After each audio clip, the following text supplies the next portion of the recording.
time is it?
Hey, good afternoon, everyone. We will begin the monthly CBC virtual luncheon in a moment. So grab a drink, take a quick break, and we'll be right back with you. Thanks.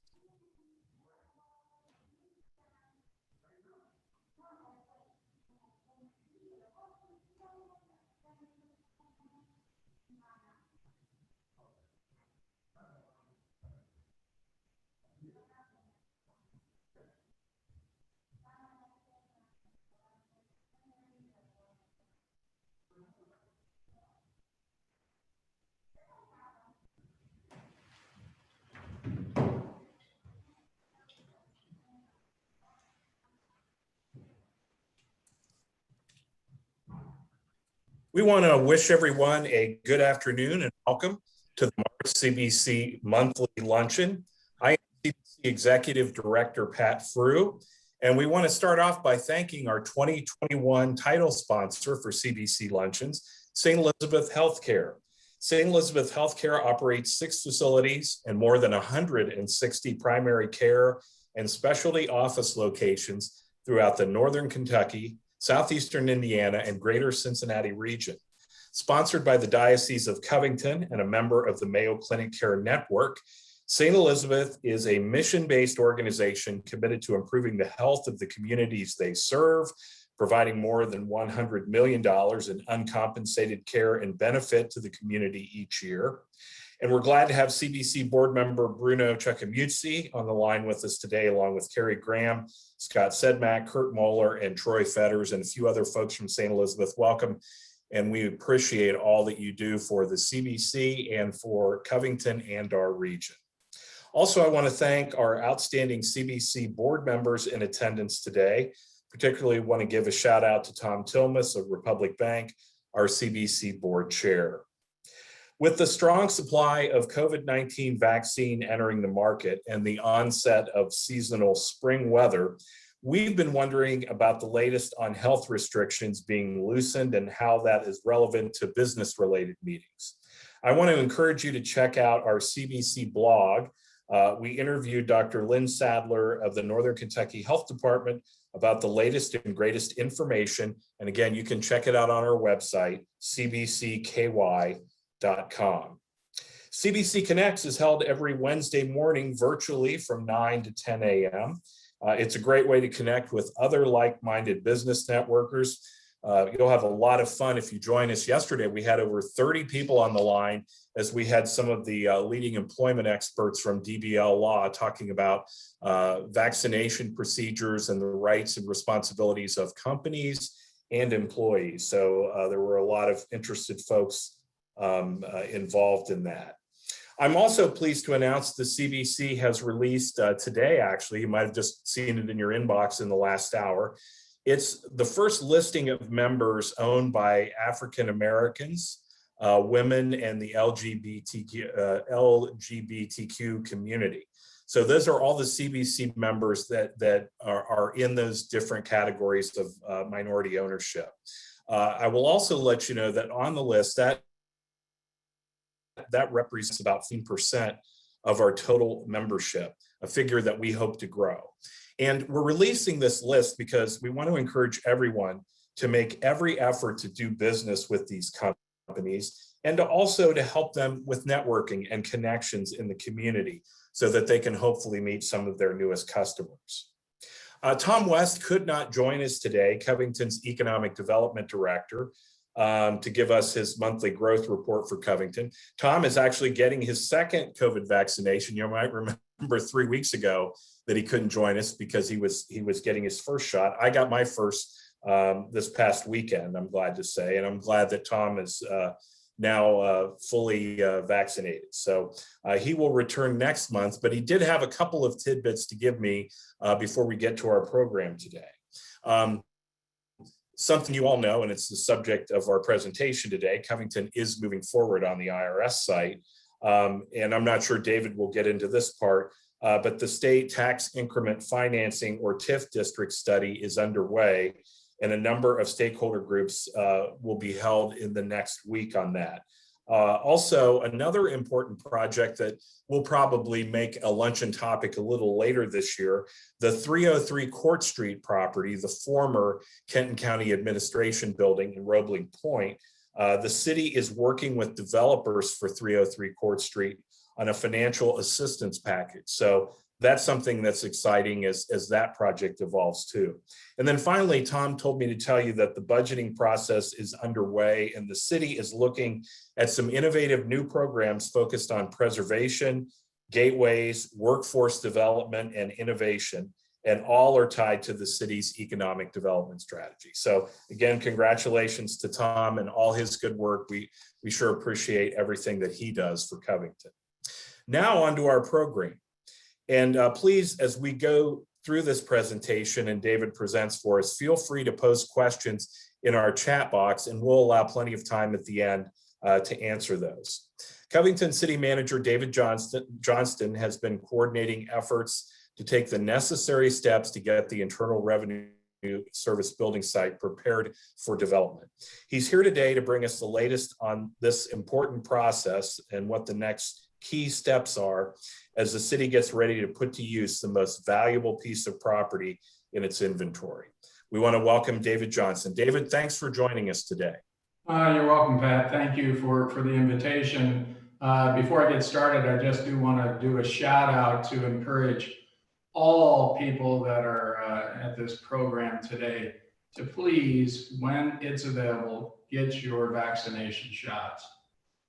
There's only so many things that we can do to help prevent the spread of COVID, still do the hygiene and the social distancing and all that, which are the protocols dictated by Governor Beshear. But the vaccination is probably the most important one as we really strive to get back to normal, whatever that's going to be, but back to normal in the near future. So if you are eligible, please schedule to get your vaccination. And when your category, when the category that you fall into, it's available, please jump on it because we do have a responsibility, individual responsibility to try to keep the spread from going forward. So please do your part. We encourage you to do that. I'm here to talk about the IRS site. As you know, last year in August, the city purchased this 23-acre campus from the federal government. We issued $30 million in bonds, and that's how we financed the purchase. We had established some funds for the demolition and getting the site prepped and other associated costs. And we'll go over all that throughout this program. What I thought we would do to start off is to go through a PowerPoint presentation. I don't know how many people have had the privilege of peeking inside this over 400,000 square foot building. It's quite something. And all I know is when we took possession of it, it was spotless.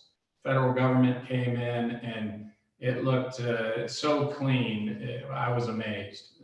So I think you'll see that as we go through. Next slide, please. In the maintenance room, this thing has been up for about 10 years. This is just the blueprint of the 23 acres. Just some highlights. There is a 3-acre parking lot off to the left on the west side. That's we've been able to use that since we purchased it to do fire equipment driving lessons for the Cincinnati and Covington fire departments. And then there was the Cincinnati Arts program that was trying to get people during the middle of COVID to do social distancing drive-in theaters. And so 2 weekends in October, we were able to host that at this site. So we're going to be using that as long as we own it for whatever public benefit we can meet. Off to the east side, right now, Madison, you see the building childcare. That's Treasure Island, and Learning Grove runs that. Interesting story with that is the IRS wanted childcare for their employees, so they brought this facility here to provide childcare services for their employees, eventually doing a contract with Old Children Inc., now Learning Grove. And when we purchased this property, the lease with the federal government ended, and they were like, well, what do we do now? And we worked with them to have a 4-year contract so there wouldn't be a child care desert on the north end of the city. So, we'll work with them as development occurs, but eventually we envision that property is going to be redeveloped as part of the whole campus. But that's over a 400,000 square foot building. In 2019, the city underwent a master planning process, a community-based process, to talk about the future of how this would develop. And this is an overview of the redevelopment scheme that is a byproduct of that process. And this is only for what, at that time, the economic development professionals said could be developed if everything goes right with infrastructure and demolition and all that through 2027. And as you can see, there's future phases that aren't identified, but getting the main part, which is I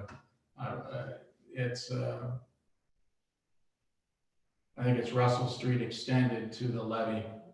And that's going to be a big part if we can get that moving. Next one, please. And so this was part of our geotech. ATC did our geotech work. And when you are going to redevelop property, you have to do what's called a phase 1 assessment. And so ATC came in and did that for us. The phase 1 is pretty much a review of the historic use of that property. And I think they went back 100 years. So they did a lot of research in the courthouse and other property records. And what that revealed are some interesting uses. There were some dry cleaners, a couple auto-related businesses there. Right there at Johnston and 4th Street for decades was an X-ray manufacturing plant. Metal plating was over by the daycare center. So the historic presentation reviewed that these types of businesses have been traditionally viewed nationally as potential polluters. And once that's revealed, if you want to continue to the development process, you need to do what's called a phase 2 assessment. And we did that, and that's where we had Terracon come in and do soil borings and sonar testing and groundwater testing of this site. And we're pleased that there weren't anything major that surfaced from that. The sonar testing, which is using sound waves to see what's underneath the pavement, revealed 3 underground storage tanks, one over by the daycare facility and 2 in the west parking lot. And it also showed a 3,000-gallon underground concrete vault. Well, those need to be removed. And so that will be part of the environmental remediation to get this site ready for development. Also, this was a 1960s built building. That's when all those buildings in that era used asbestos everywhere. Floor tiles, wrapping pipes and insulation and the roof. So we needed to do an asbestos inventory of that building, and ATC provided that as well. That report will be used by any remediation contractor to remove the asbestos. And I'll tell you right now, with the amount of asbestos in that building, the timing to demolish the building is going to be far less than the remediation of the asbestos issue in that building. It's a slow process to make sure you get every ounce of every square inch of asbestos out of a building before you can demolish it. So that's going on. Next one, please. Next slide, please. So this is an aerial photo of the building. You can see it's huge. And this is, in essence, the initial project area for demolition within the red lines. So this is going to be the focal point of that. Okay, next. So I thought, I don't know how many of you have had the privilege to see the inside. We're just going to show you over the next few slides what it looks like in there. So you can just like every 3 seconds, Christine. This was the panel that controlled all the HVAC thing for the first 25 to 30 years of the IRS site. And what replaced this was a PC on a table.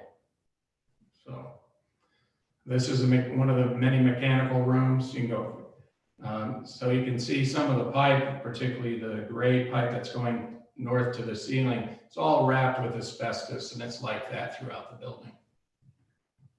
Next. This is one of their electric control panels.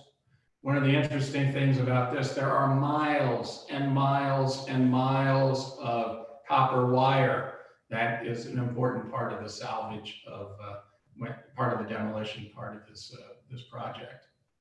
Again, this is one of their mechanical rooms.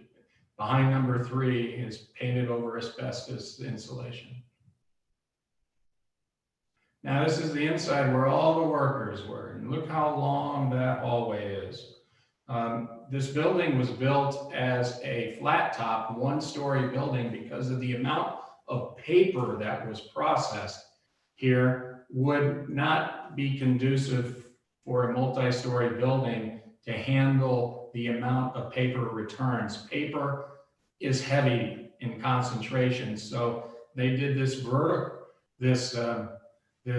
horizontal approach, so carts carrying hundreds of pounds of paper could be distributed to the workers in these work areas.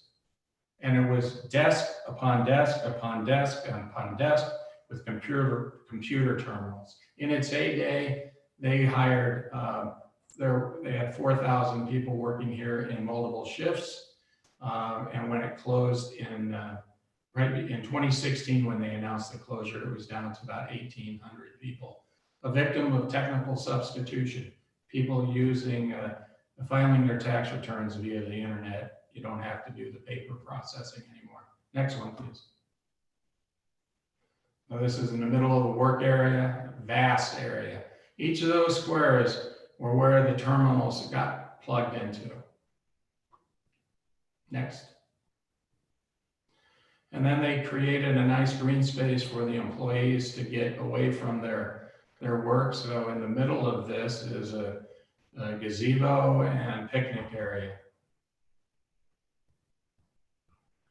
Now we're getting into the cafeteria area. They had a full service cafeteria when the IRS was in full swing. And so you could see the nice windows that they had to provide a nice ambiance to their employees. This was a multi-purpose room, lunchroom, and then they could do meetings up on the platform. Next. This is their kitchen with freezers and refrigeration. Next. This is the administrative part of the building. Again, long hallway with offices off to the left and right. Next. This was a refrigerated unit for the snack area on the other side of the building, opposite of the kitchen. And again, another huge work area. Another huge work area and a power panel, more power panels. This is an interesting room. This room handled a huge mainframe computer. The metal rods that go horizontal above where you got wires winding through were the frame to hold the mainframe in place. And it took a wall about 70 to 80 feet of just mainframe. And it got replaced by that little thing in the gray box. So technical substitution again. Another PowerPoint or power panel. So you can see this is wired to the hilt. Another power area. Keep going. Another power area. Another electric mechanical room. Keep going. Another mechanical room for the water that served in the sewage that went out into the building. So another mechanical room. And all this has salvage value to the taxpayers. So it's not just tearing down the building, but once the asbestos is stripped out, if these can be used, we expect the taxpayer to get some value out of salvaging this equipment, whether it's for recycle, traditional recycling, or to reuse in another project from a contractor. This is getting back into this loading dock area, which is off of 3rd Street. So this is the 3rd Street side of the building. Just keep going. Same here, the loading docks. This is from Johnston Street on the west side.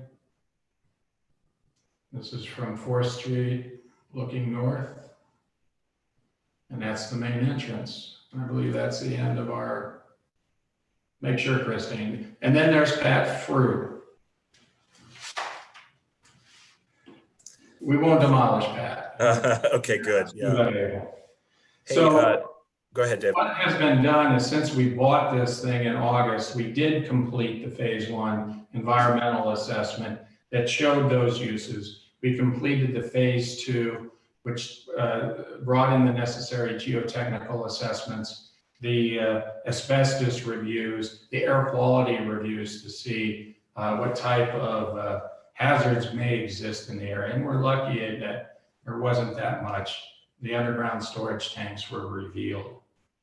So that's done. What's next? The goal is always to prepare this site for the marketplace. Next site is we got to design the infrastructure that supports the Cooper Carey vision that you saw earlier in the plan. So we issued an RFQ for engineering services. We issued an RFQ for demolition and salvage services, and we issued an RFQ for asbestos and other environmental remediation, including underground storage tank removal. Those have all but one submission met the deadline. We received a couple engineering design RFQs. We received like 16 demolition firms from across the country. We received about 12 firms interested in the environmental remediation.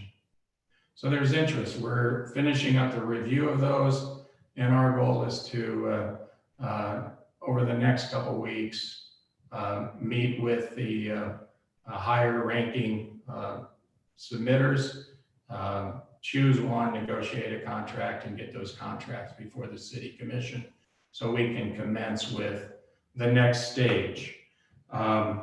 So that's our goal. That's the end of stage one, which I'm the project manager of, and I can't wait for it to be over. But there's two other stages going on at the same time. One is developing effective federal and state relationships, because when we did the Cooper Carey study, the water, the horizontal infrastructure, the water, the storm and sanitary sewer lines, the electricity, gas, telecom, all that estimated to be over $30 million and the street grid, over $30 million. And what we're finding out in the Cincinnati metro market is this is a hot market for any type of construction, whether it's the boom going on over by the airport, housing developments happening on the south end of Kenton County and Campbell County, what's happening in Cincinnati. We're all trying to get the same contractors, but they're busy. And when it's a seller's market, prices tend to be inflated. So we want to get moving as quickly as possible so we don't get into what is considered a pent-up demand for building in 2022. That pent-up demand that was created because of businesses not making decisions in the midst of COVID. So we hope to get this moving in the next month or two and get this ready for market as quickly as possible. There are a few federal and state grant programs that we are talking with our legislative delegation and the various cabinets at the state level. And we're also working with our federal delegation to deal with a couple of very attractive grant programs through federal agencies. So that's going on. But then there's a third stage, and that will be is being handed off to Tom West, our economic development director, and that is to develop a focused strategic marketing strategy. What we're looking at through the Cooper Carey vision is a mixed use development, residential, retail, commercial, office, all that type of hotel next to the convention center, maybe convention center expansion, maybe. So we need to have a focused strategy, and Tom is convening a committee of community stakeholders and a couple of commissioners to have this discussion and lead a process that will create the strategy to market this soon to be available property after we get it ready for development. Pat alluded to a very interesting tool that is available in Kentucky, and that is creating a state TIF district. And what that means, it's kind of mirrors the approach of our local TIF district, but it only focuses on certain state revenue that will be available to be part of a state TIF pool. What's an interesting part of the rules, which we all need to appreciate, is the state of Kentucky, or the Commonwealth of Kentucky, says what revenue is available to be included in a TIF revenue stream is what's called new net revenue to the state of Kentucky. So if another Kentucky business wants to locate on the IRS site, the revenue that would be generated by that business would not be eligible to contribute to the TIF district. So that's why we have partnered with the State Economic Development Cabinet to hire a consultant that is going through this assessment that can show the state that establishing a TIF district using for their revenue use would be applicable here. And so that study is just commencing, and hopefully in 3 or 4 months or so, we'll know whether it's as viable to use as an incentive pool for development or redevelopment of this area. You know, with any government funds, there's always strings attached. And so this TIF district, again, focuses on new net tax revenue to the state of Kentucky. So that's important to know. So those are the 3 stages that are going on or will be going on since we purchased this property in August of last year. You may have wondered what's going on there. There's been a lot of stuff that hasn't been physically visible to our eyes, but it's necessary for us to move forward to the next stages. So Pat, open it up for questions. Sure. It was interesting looking at all those pictures of that cavernous building on the inside with no people in it. It was almost like the end times kind of photos there, David. And I was just sitting there, you know, because it was, you know, fairly locked down government building. I'm sure that most of the people in our audience today, the near 100 people that are listening in today, hardly any of them, maybe 1 or 2 hands, people were actually ever inside that building. Is that kind of what you heard too? That, you know, what this looked like in the inside? People really didn't know what was behind those fencing area, but then we also heard really interesting reminiscent stories of those who actually worked there. And some hated it, but it was a job that they could do. Others, it was part of their life and they built lifelong friendships. And we heard a lot of sadness in their voice when they would talk to us, because for them, it's an important part of their life. But these pictures do not do justice. You have to be there to really appreciate the immensity of the openness, and hearing the IRS veterans tell us, oh, this whole area was just lying desk against desk against desk against desk. People, 2, 3 shifts, depending on the tax season. And it was just a hotbed of activity 24/7. Yeah. Okay. So we do have a few questions, and it sounds like it's not this may not be an easy question to answer as far as the timeline goes for all the aspects of this, from demolition to you know behind the scenes engineering to actual building the buildings. But you probably do have a fairly tight time or detailed timeline for the beginning stages. So it sounds like within the next couple of weeks, the commission will be voting on demolition and engineering contracts being awarded. Is that right? About a month. Oh, my goal is about a month. Okay. And by then, the end of April, let's give me some wiggle room. Okay. So what about when we see the demolition crews coming in, starting to tear down the building? When are you seeing that happening?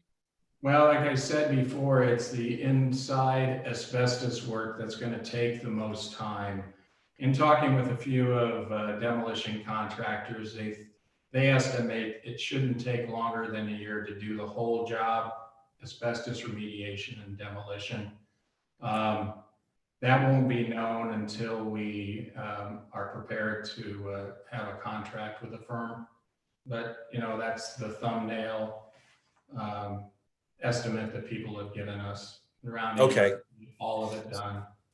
So the public from the outside, they will start seeing bulldozers. Are you imagining before the end of the year, probably Yeah, probably. Yeah. Okay.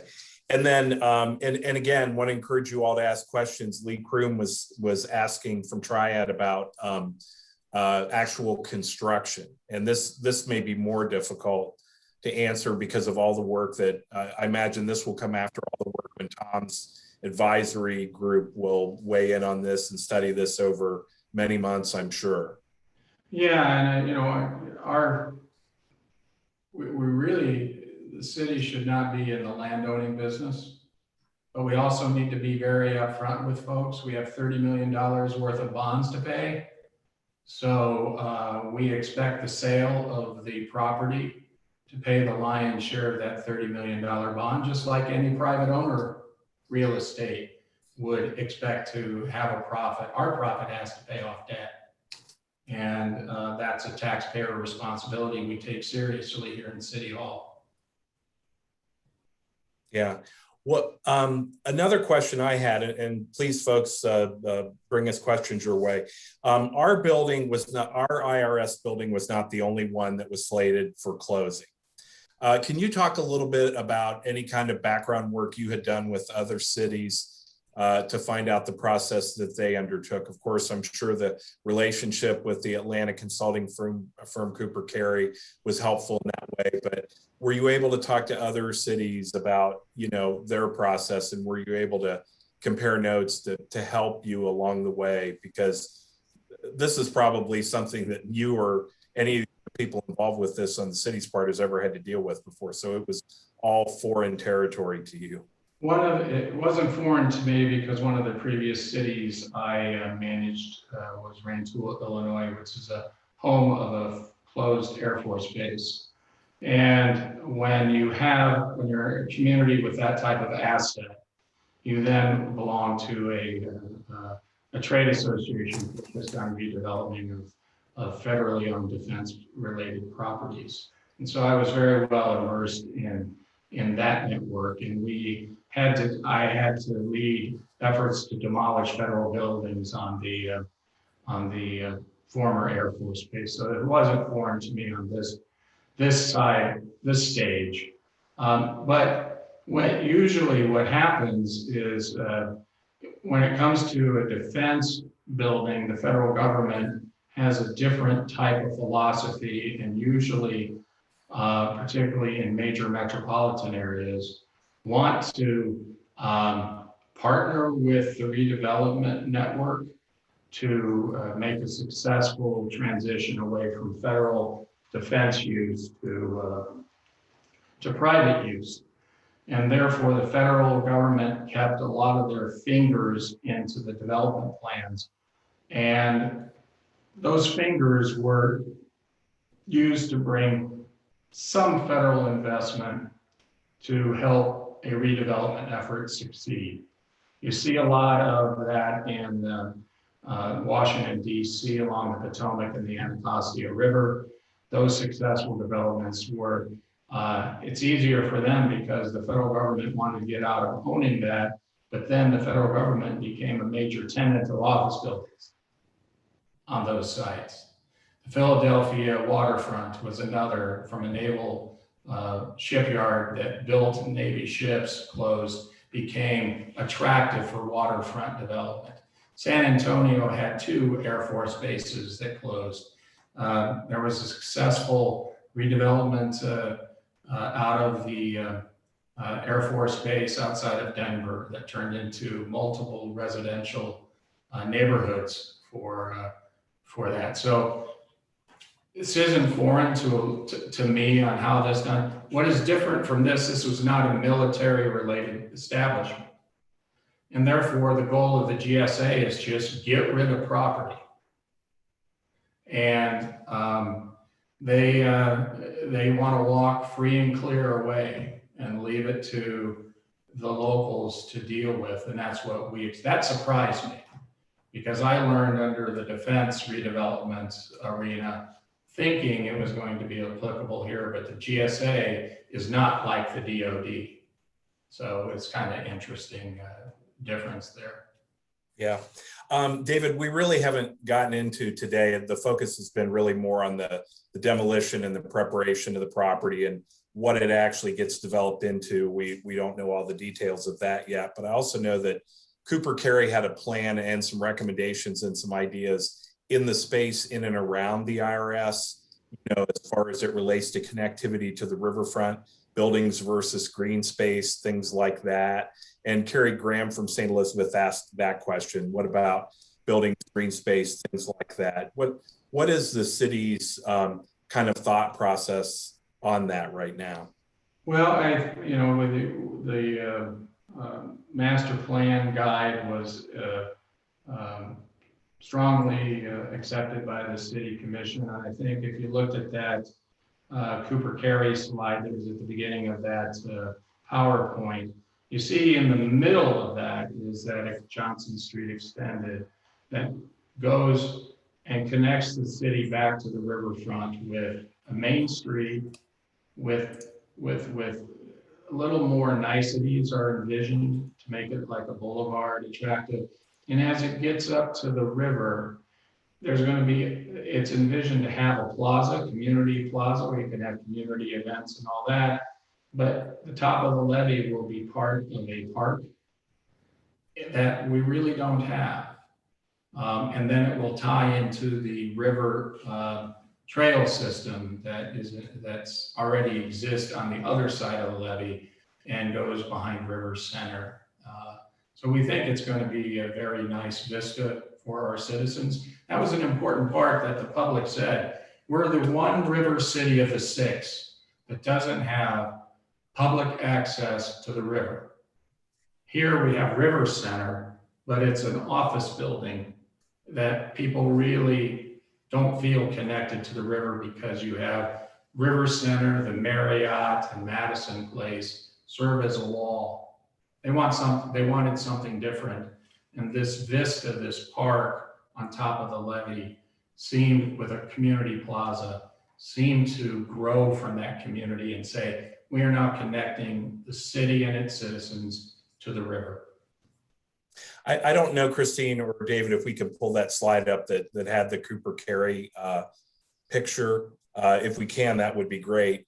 Like the 3rd or 4th slide in, Christine. Yeah, if you can find that, Christine, put it up, because I think it would be good as we talk about that. What about, one of the other things that Covington lacks, and I said this, I didn't hear you say it, a central gathering place like a Fountain Square. Is that something that's important to the city as we develop the IRS property?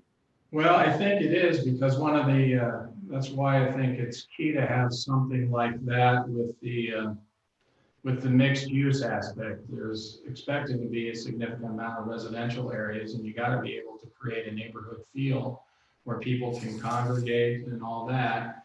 So if you look at that, you see where you have that center part, that axis, north-south axis. It goes from 4th Street up to the levee, and then the levee would be kind of developed into a park, the top of the levee. And south of the northern part of that is a significant amount of that salmon color. And so that's the community plaza area that's envisioned. And I think is what is designed for the northern point is kind of like another outlook area over the river into the Cincinnati skyline. So there would be a place for not just the residents of the area to congregate with unique shops, restaurants, et cetera, that might develop there to create that feel, but also a place where people can just come and all the citizens of the area can come and appreciate this gift that we have called the Ohio River. Yeah, and last call on questions here, folks, so get them coming if you're going to ask them. But Chelsea asked, the park, that would be city-owned or state-owned? This is a city-owned project, so it'd be city-owned. Yeah, and when would that phase be? What phase would that be? Well, a lot of it's going to be, can we get the infrastructure funding to build the infrastructure in place? Until we have those funds identified and committed, it's tough for us to move forward to that. But underneath that park area and the buildings to the north end is on top of what is envisioned to be like a two-tier parking garage, so we don't have to tear down the levee and would meet it. So one of the things that the survey revealed when we did this, if you're standing at 4th Street and you're looking north to the levee, you're only about 5 feet difference in elevation. So it shows you how big a dip this campus is under. And the goal was to get at least Johnston Street. As it goes toward that community plaza, it would be the same. You know, it would have some sort, and that's where the garage provides that base to build up to. So it's kind of unique. And anybody who wants to read more about it, this Cooper Carey presentation, not this short one, but the 200 plus master plan document is available on the city website. We do have a new portal on there just for IRS material. It's not just the summary of the community process and the results of what you just saw on the screen, but it also includes a report from Noel Consulting, one of the preeminent economic development consulting firms in our country, that talks about what type of development could be sustained here, how many residential units, what type of business mix. Again, one of the goals of the city is job creation, because our largest revenue stream is the occupation tax. And because we have that, we rely on that to provide important services. We are not blessed by the tax code that's over in Ohio. We don't have a local sales tax. We don't have as rich of a state government that can give local economic development organizations grants to do building and all that. We are limited in those resources, but I think that forces us to be smarter. And we have to be more judicious in working with the private sector development community. So we're here to make a very wonderful contribution to reintegrate this 23 acres back to the city, as opposed to having a walled off campus that no one actually knew what was inside. This is going to be a people place. And we hope we can get investors to support that. At one point years ago, and this was before you even came to town, David, I think NKU was looking at relocating the Chase Law School down here. And you might not be able to answer this. I don't know if any of those talks have been revived with all this development with IRS, but that was a potential at one point and it never happened. So I don't know if you can. I haven't heard anything about that, Pat, since I've been here. It would be nice, but I know that Northern Kentucky University is undergoing its own master planning process for their future, a strategic plan. So we're not part of that, so I can't speak about where they're at in their vision of their service provision. And I know Thomas More was talking about, coming back to their roots, bringing some kind of presence down to Covington. That was a few years ago. So I don't know if any of those talks have been before my time, Pat. Yeah. Okay. One other question, David, before I just ask you to do a general wrap up. The mayor has been very vocal about, putting the street grid back on this site. What advantage is there to the citizenry in the city in having that as opposed to this oblong building, other than, I guess, saving time? Are there any other advantages to having a regular street grid over there? Well, what was very important that was the issue addressed in the Cooper Carey process is we have a very walkable community as we have it, and therefore for us to have a walkable community with flow from all the neighborhoods like Main Strasse can get to River Center and Roebling Point, it needs to be walkable through there for that.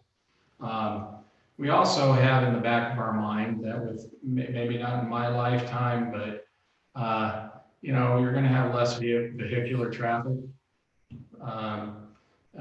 because there is this push, whether it's the green agenda or just the price of of oil to gas and all that is going to force people to make further adjustments in how they work. So we'd like to either have a haven that will create jobs to where people live, and then have a neighborhood feel, which needs to be walkable. And therefore, that's one of the aspects of this plan.